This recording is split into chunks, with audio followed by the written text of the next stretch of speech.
சதுரங்க பிரியர்கள் அனைவருக்கும் வணக்கம். இன்னைக்கு நம்ம பார்க்க போற வீடியோ, நம்ம ரோட் டூ கிராண்ட் மாஸ்டர் சீரிஸ்ல கேம் நம்பர் 15 வந்து நம்ம பார்க்க போறோம். இந்த கேம் வந்து பார்த்தீங்கன்னா, நம்ம ஐசிசி டோர்னமென்ட்டோடைய கடைசி சுற்றுக்கு முன்னாடி சுற்று, அதாவது 7வது சுற்றோட கேம் வந்து நம்ம வந்து பார்க்க போறோம். இதுவரைக்குமே இந்த டோர்னமென்ட்ல சோ ஃபார் என்னோட ரிசல்ட்ஸ் வந்து நல்லா தான் இருந்தது. ஸோ இந்த கேம்ல வந்து பார்த்தீங்கன்னா, பெரிய ட்விஸ்ட் ஒண்ணு இருக்கு. ஸோ என்ன ட்விஸ்ட் அப்படிங்கிறத நம்ம வந்து டிஸ்கஷன் பண்ணுவோம். நீங்க தம்ப்நெயில்ல பார்த்துருப்பீங்க. கொடூரமான பிளண்டர் ஒண்ணு நடந்திருக்கும். அது என்ன அப்படிங்கிறத பார்க்கணும் அப்படின்னா, நீங்க வீடியோ ஃபுல்லா பாருங்க. அண்ட் இந்த வீடியோ புடிச்சிருந்தா லைக் போடுங்க இப்பவே. அண்ட் நம்ம சேனல சப்ஸ்கிரைப் பண்ணாம பார்த்துட்டீங்க அப்படின்னா, சப்ஸ்கிரைப் பண்ணிட்டு பெல் பட்டன பிரஸ் பண்ணி வச்சுக்கோங்க. இப்போ இந்த சுவாரஸ்யமான கேம பார்க்கலாம் வாங்க. இந்த கேம்ல நான் வந்து ஒயிட் பீஸ் வந்து ஹேண்டில் பண்ணிட்டு இருந்தேன். ஸோ கேம் வந்து பார்த்தீங்கன்னா, E4 ஓப்பன் பண்ணேன். ஆப்போனன்ட் வந்து பார்த்தீங்கன்னா, C6 முகமது அப்படின்னு சொல்லிட்டு அவரு ரேட்டிங் உங்களுக்கு தெரியும்னு நினைக்கிறேன். 1548. ஸோ C6 வந்து ஓப்பன் பண்ணாரு. நான் என்ன பண்ணேன், D4 போட்டேன். அதுக்கு D5. ஸோ என்னன்னா, இப்போ அ கேரகான் வந்து பார்த்தீங்கன்னா, எக்ஸ்சேஞ்ச் விளையாடுவோம். நம்ம எப்படியாச்சும் ஈக்குவலைஸ் பண்ணி கொஞ்சம் சிம்பிளா வந்து கொண்டு போகணும் அப்படின்ற ஒரு மைண்ட் செட் எனக்கு. ஸோ அதனால எக்ஸ்சேஞ்ச் ஆடுனேன். எக்ஸ்சேஞ்ச் ஆனதுக்கு பிஷப் D3. எக்ஸ்சேஞ்சோட சின்ன பிரின்சிபல் என்ன அப்படின்னா, இந்த லைட் ஸ்கொயர் பிஷப் வெளில வராம தடுக்கணுன்றது தான். ஸோ நைட் C6 ஏன்னா D4 அட்டாக்கு. ஸோ அதனால C3. குயின் C7 டெவலப் பண்ணாரு இம்மீடியட்டா. E5 வந்து பார்த்தீங்கன்னா, உடனே அவரு விளையாட வாய்ப்பு இருக்கு. ஸோ H3 பண்ணேன். சரி ஓகே நீங்க E5 ஆடிக்கோங்க. எனக்கு எதுவும் பிரச்சனை இல்ல. நான் வந்து ஒர்க் பண்ணிக்கிறேன் அப்படின்னு சொல்லிட்டேன். ஏன்னா, எனக்கு இந்த பிஷப் வெளில வரக்கூடாதுன்றதுல மட்டும் நான் பெருசா நோக்கத்தோட இருந்தேன். ஸோ E5 அதுக்கப்புறம் D டேக்ஸ் E5 அதுக்கப்புறம் night tax E5 night F3. இப்போ இந்த நைட் மேல நான் வந்து டைம் கெயின் பண்றேன்னு சொல்ல முடியாது. பட் நான் வந்து ஃபோர்ஸ் பண்றேன். ஏன் அப்படின்னா, 2 ஆப்ஷன் இருக்கு. இது மோஸ்ட்லி வந்து கண்டிப்பா வந்து வெட்டுற மாரி தான் தோணும். ஸோ அதனால பிஷப் வந்து குடுக்குற மாரி. பட் ஆனா எனக்கு டெவலப்மென்ட்ல லீட் கிடைக்கும். ஸோ நைட் F6 டெவலப் பண்ணாரு. நான் என்ன பண்ணேன் பிஷப் G5 போட்டேன். பிஷப் E அண்ட் இங்க பிஷப் G5 பதில் நான் டைரக்ட்டா கூட கேன்சல் பண்ணியிருக்கலாம். அப்படியே பண்ணியிருந்தாலும் சேம் மூவ் தான். அதுக்கு நான் என்ன பண்ணேன் அப்படின்னா, ஓகே டெவலப்பிங் மூவ் பண்ணுவோம் அப்படின்னு சொல்லிட்டு, பிஷப் E7 2 பேருமே வந்து கேன்சல் பண்ணியாச்சு. கேன்சல் பண்ண உடனே நான் என்ன பண்ணிட்டேன், ஸோ இது ஆக்சுவலா தேவையில்லாத மூவ். இது ரொம்ப சிம்பிளா இருக்கும் இந்த மூவ் வந்து. ஆனா அவரு என்ன நினைக்கிறாரு அப்படின்னா, அவர்கிட்ட பிஷப் பேர் இருக்கு. கண்டிப்பா அவருக்கு அட்வான்டேஜ் இருக்கும். அது உண்மதான். அத நான் வந்து மிடில் கேம்ல நான் ரியலைஸ் பண்ணேன். பட் இத நான் வந்து இந்த இடத்துலயே நான் ரியலைஸ் பண்ணியிருக்கணும். ஸோ நான் வந்து கொஞ்சம் கிரீடியா ஆட ஆரம்பிச்சுட்டேன். என்னன்னா, இந்த பானுக்கு இருக்கக்கூடிய ஒரே ஒரு டிஃபெண்டர் F6 நைட் தான். அத வெட்டிட்டோம் அப்படின்னா நமக்கு ஒரு பான் கிடைக்கும் இல்லையா? ஸோ அப்படின்ற ஒரு இதில வந்து நான் என்ன பண்ணேன், வெட்டி பான வந்து வின் பண்ணிட்டேன். ஸோ பான வின் பண்ண உடனே அவர் பிஷப் E6 டெவலப் பண்ணாரு. நான் என்ன பண்ணேன், குயின் D1 அடுத்து உடனே ரூக் உள்ள வந்துருச்சு. அடுத்து குயின் C2. இன்னும் நான் என்னோட டெவலப்மெண்ட்டே முடிக்கல. இந்த பொசிஷன்ல பிஷப் இன்டு F6 அடிக்கிறதுக்கு பதிலு, நான் சிம்பிளா நைட் டூ D2 போட்டு நைட் B3 வந்து இங்க ஒரு பிளாக்கேட் அழகா கிரியேட் பண்ணிக்கலாம். Example rook E8 and maybe rook FE1 and then let's say bishop E6 and then knight B3. Knight B3 knight to D4. So நல்ல ஒரு பொசிஷனல் பிளேவா போயிருக்கும்.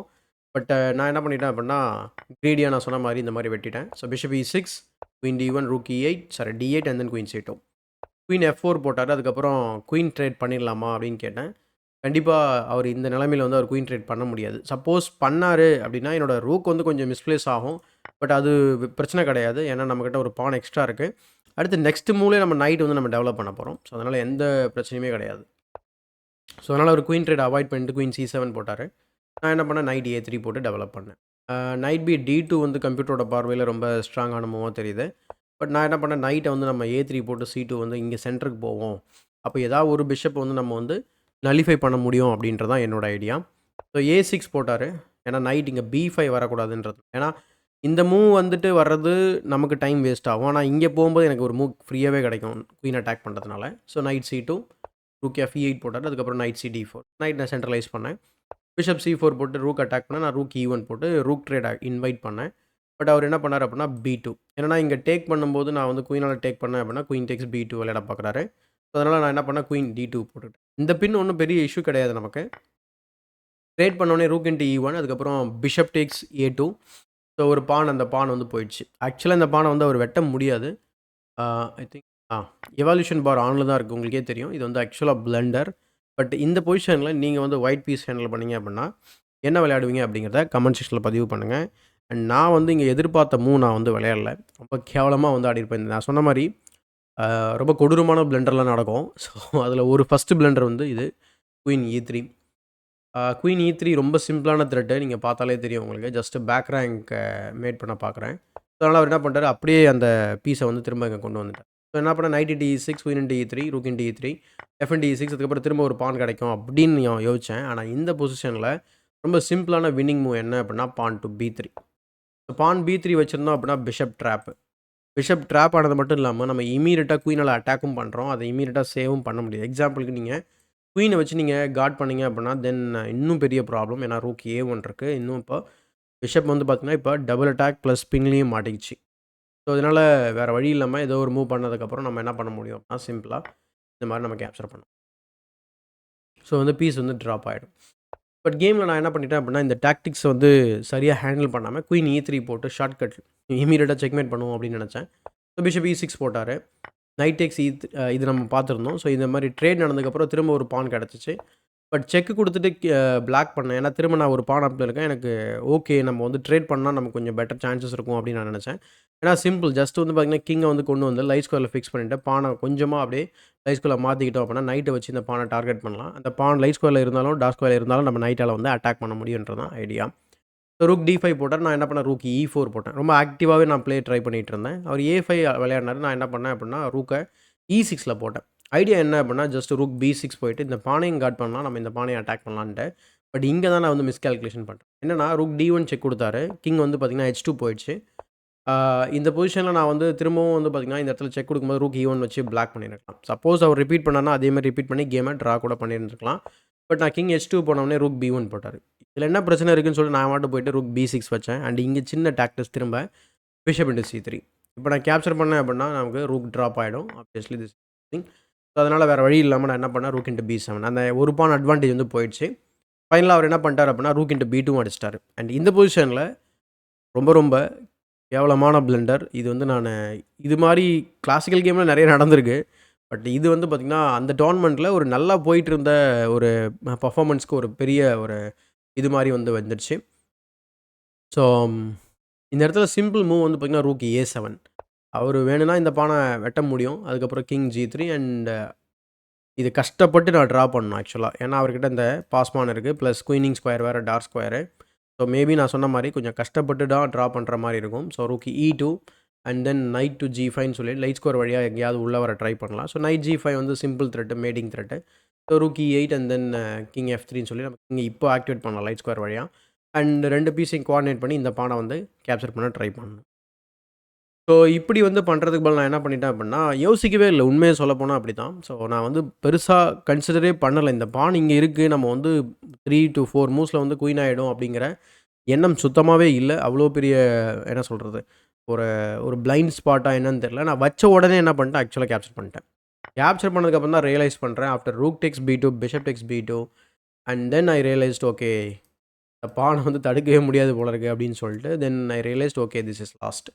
Night E1 try பண்ணேன். அதுக்கப்புறம் A4 போட்டார். Night C2, A3 and then இங்கே நான் resign பண்ணிட்டேன். ஏன்னா பீஸ் இல்லாமல் ஒன்றும் பண்ண முடியாது. வெட்டுறதா இருந்தால் இப்போவே வெட்டணும். அப்படின்னா நான் கிங்கை கொண்டு வந்தேன் அப்படின்னா ஒரு இங்கேயும் போக வாய்ப்பு இருக்குது.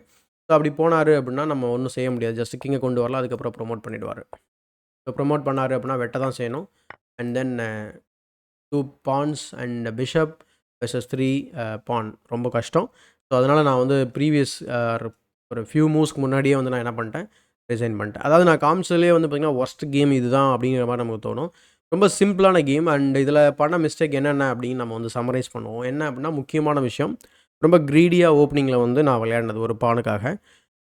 அதாவது ஆக்டிவிட்டியை வந்து நான் வந்து பெருசாக கன்சிடர் பண்ணாமல் நம்ம மெட்டீரியல் வந்து நமக்கு முக்கியம் அப்படின்னு நான் நினச்சது ரொம்ப தப்பு. ரெண்டாவது ஆக்டிவாக விளையாடணும்னு நான் நினச்சேன். அதே நேரத்தில் ஆப்போனண்ட் ஆக்டிவாக விளையாடும்போது சில டாக்டிக்கல் ஐடியாஸ் இருக்குன்றதை நான் மிஸ் பண்ணேன். ப்ளஸ் அவர் பிளண்டர் பண்ணும்போது அந்த ஐடியாவும் நான் மிஸ் பண்ணேன். அண்ட் தென் ஃபைனலாக வந்து பார்த்திங்கன்னா இந்த பிளண்டர் பாஸ்பான் வந்து இவ்வளோ தூரம் வந்திருக்கு, இதை நான் சரியாக வந்து பார்க்காம பிளண்டர் பண்ணது. ஸோ அதனால தான் சொல்கிறேன், என்னோடய ஒர்ஸ்ட் கேம் வந்து கிளாசிக்கல் கேமில் இதுவாக தான் நான் சொல்வேன். அண்ட் இதை விட ஒர்ஸ்ட் கேம் இதுக்கு அப்புறம் நான் ஆடிருக்கேனா அப்படின்னு நான் யோசிச்சு பார்க்கும்போது அப்படி எதுவும் நான் விளையாடல நான் நினைக்கிறேன். ஐ திங்க் விளையாடிருக்கேன்னு நினைக்கிறேன். ஸோ என்னன்னு சொல்லி நம்ம பார்ப்போம். ஏன்னா டிசம்பரில் வந்து நான் மதுரையில் வந்து விளையாடினேன். அப்படியே அக்டோபரில் வந்து லாஸ்ட் அக்டோபர் வந்து கோயம்புத்தூரில் முடிச்சுட்டு ஒரு மாதம் கேப் விட்டு டிசம்பரில் திரும்ப ஏத்தன்ஸ் ஆஃப் ஈஸ்ட் வந்து நான் விளையாடிருந்தேன். அதில் 10 ரவுண்ட்ஸ்க்கு 3.5 தான் எடுத்தேன். அப்போனா பார்த்துக்கோங்க எவ்வளோ கொடூரமாக கேவலமாக ஆடிருப்போம் அப்படின்னு சொல்லிட்டு. பட் அந்த 2 டோர்னமெண்ட் தான் வந்து ஐ மீன் இந்த last tournament December Athens of East tournament ரொம்ப ரொம்ப எனக்கு பெரிய பாடத்தை கற்றுக் கொடுத்துச்சு அப்படின்னு தான் சொல்லணும். ஸோ அந்த கேம்ஸ் நம்ம பார்க்கும்போது இது மாதிரி நிறைய நம்ம பார்ப்போம். And road to grandmasters சீரிஸில் நிறையா உங்களுக்கு ஹெல்ப்ஃபுல்லாக இருக்குன்னு சொல்லி நான் நிறைய கமெண்ட்ஸ் படிச்சிருந்தேன். ஸோ நிறைய பேருக்கு இதை ஷேர் பண்ணுங்கள். ஸோ 14, 15, 16 இந்த மாதிரி rated players R even unrated players R 17 players இவங்களாம் எப்படி விளையாடுறாங்க அப்படின்னு நீங்கள் வந்து திரும்ப தொடர்ந்து கற்றுக்கணும் அப்படின்னா இந்த சீரியஸை நம்ம சேனலை ஃபாலோ பண்ணுங்கள்.